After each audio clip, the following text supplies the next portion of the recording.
Klasifikasi materi dan perubahannya, yang merupakan pembelajaran ilmu pengetahuan alam kelas 7 semester 1. Sebelum kita lanjut pada materi, jangan lupa kalian tekan like dan subscribe. Semoga kalian semuanya senantiasa sehat dan sukses selalu.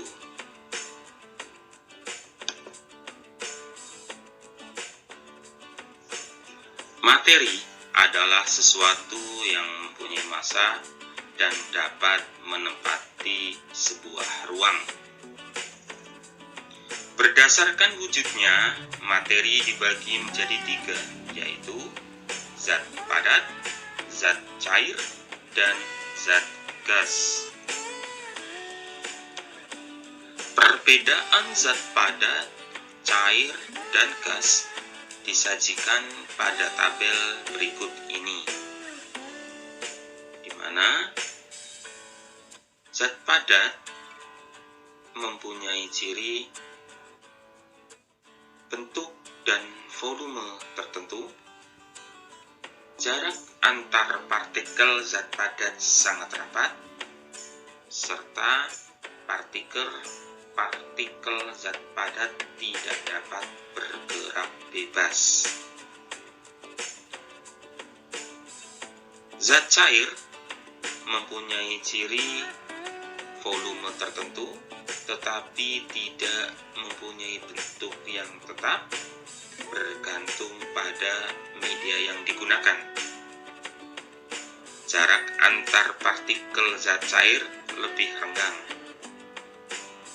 dan partikel zat cair dapat bergerak bebas namun terbatas.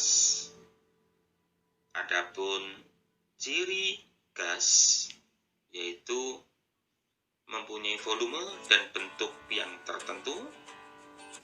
Jarak antar partikel gas sangat renggang, dan partikel gas dapat bergerak sangat bebas. Ciri-ciri unsur yaitu zat tunggal, tidak dapat diuraikan, serta terdiri atas satu jenis atom. Contohnya karbon, hidrogen, oksigen, dan nitrogen. Perbedaan unsur logam dan non-logam disajikan pada tabel berikut ini. Logam mempunyai ciri berwujud padat pada suhu kamar, kecuali raksa, dapat ditempa dan diregangkan, serta konduktor listrik dan panas. Adapun non-logam mempunyai ciri ada yang berwujud padat, cair, dan gas, bersifat rapuh dan tidak dapat ditempa, serta non-konduktor, kecuali grafit. Ciri-ciri senyawa yaitu zat tunggal dapat diuraikan, tersusun atas 2 jenis atom atau lebih, serta perbandingan massa zat penyusunnya tetap. Senyawa dapat diuraikan dengan proses kimia biasa. Contohnya, air yang memiliki rumus H2O dapat diuraikan menjadi unsur hidrogen dan unsur oksigen. Senyawa terbentuk melalui proses pencampuran unsur secara kimia. Ciri-ciri campuran yaitu dapat diuraikan, tersusun atas 2 atau lebih dari jenis atom atau molekul, serta perbandingan massa zat penyusunnya tidak tetap. Contohnya, susu coklat, air sungai, udara, batuan, garam beriodium, dan paduan logam. Campuran ada 2, yaitu campuran homogen, yaitu campuran yang tidak dapat dibedakan zat-zat tercampur di dalamnya. Contohnya, larutan gula, larutan garam, larutan asam, basa, dan garam. Sedangkan campuran heterogen, yaitu campuran yang terjadi karena zat yang tidak dapat bercampur satu dengan yang lain secara sempurna, sehingga dapat dikenali zat penyusunya. Contohnya, cairan air dan pasir. Ciri-ciri larutan asam yaitu rasanya masam, dapat menimbulkan korosi, serta mengubah kertas lakmus biru menjadi merah. Contohnya, jeruk, lemon, tomat, dan cuka.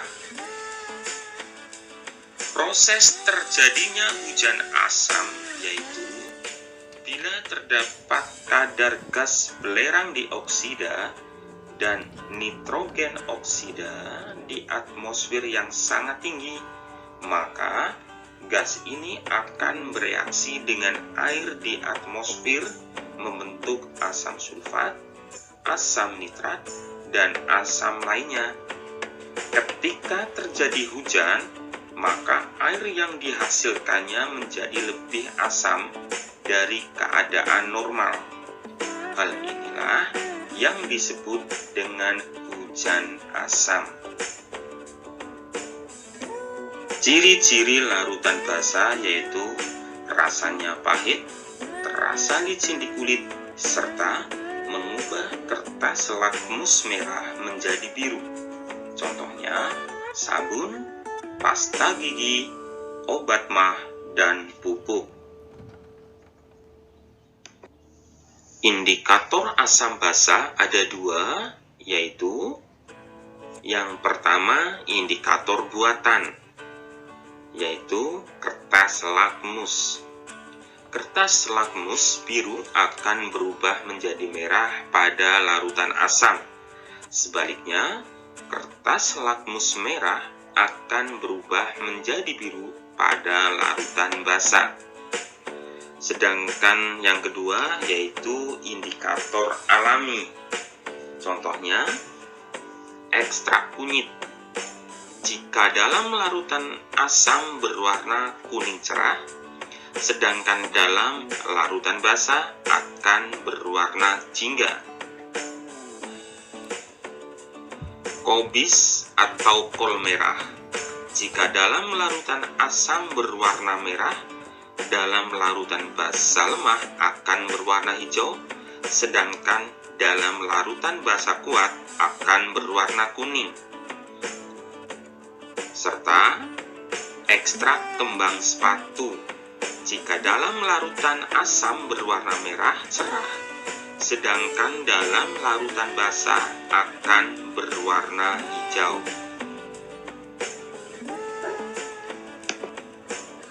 Jenis senyawa garam yang paling dikenal adalah garam dapur atau natrium klorida. Reaksi pembentukan garam yaitu asam plus basa menghasilkan garam plus air. Contohnya, HCl plus NaOH menghasilkan NaCl plus H2O. Cara memisahkan campuran dapat dilakukan beberapa cara, yaitu pertama, filtrasi atau penyaringan, yaitu metode pemisahan campuran yang digunakan untuk memisahkan cairan dan padatan yang tidak larut berdasarkan pada perbedaan ukuran partikel-partikel zat yang bercampur. Contohnya, penyaringan santan dari ampas kelapa. Yang kedua, sentrifugasi. Metode ini dilakukan sebagai pengganti filtrasi Jika partikel padatan dalam campuran memiliki ukuran sangat halus dan jumlah campuran lebih sedikit, contohnya sentrifugasi biasa yang digunakan untuk memisahkan sel darah merah dan sel darah putih dari plasma darah. Yang ketiga, distilasi atau penyulingan. Prinsip kerja dari metode ini didasarkan pada perbedaan titik didih dari zat cair yang bercampur, sehingga saat menguap setiap zat akan terpisah. Yang keempat, kromatografi. Prinsip kerjanya didasarkan pada perbedaan kecepatan merambat antar partikel-partikel zat yang bercampur dalam suatu medium diam ketika dialiri suatu medium gerak. Contohnya, pada tes urin untuk seseorang yang dicurigai menggunakan obat terlarang. Serta yang kelima, sublimasi. Prinsip kerjanya didasarkan pada campuran zat yang memiliki suatu zat yang dapat menyublim, sedangkan yang lain tidak dapat menyublim. Contohnya, campuran iodin dan garam dapat dipisahkan dengan cara sublimasi. Sifat benda secara umum dibedakan menjadi dua, yaitu sifat fisika. Sifat fisika adalah sifat yang berkaitan dengan keadaan fisik suatu zat, yang meliputi bentuk, warna, bau, kekerasan, titik didih, titik beku, titik leleh, daya hantar, ukuran partikel, dan massa jenis. Serta yang kedua, sifat kimia, yaitu sifat yang berhubungan dengan mudah atau sukarnya zat tersebut untuk bereaksi secara kimia. Perubahan fisika adalah perubahan yang tidak disertai dengan terbentuknya zat baru. Contohnya, perubahan es mencair menjadi air, serta kertas yang digunting kecil-kecil. Ciri terjadinya perubahan kimia yaitu terbentuk zat baru, terbentuk gas, terbentuk endapan, terjadi perubahan warna, serta terjadinya perubahan suhu.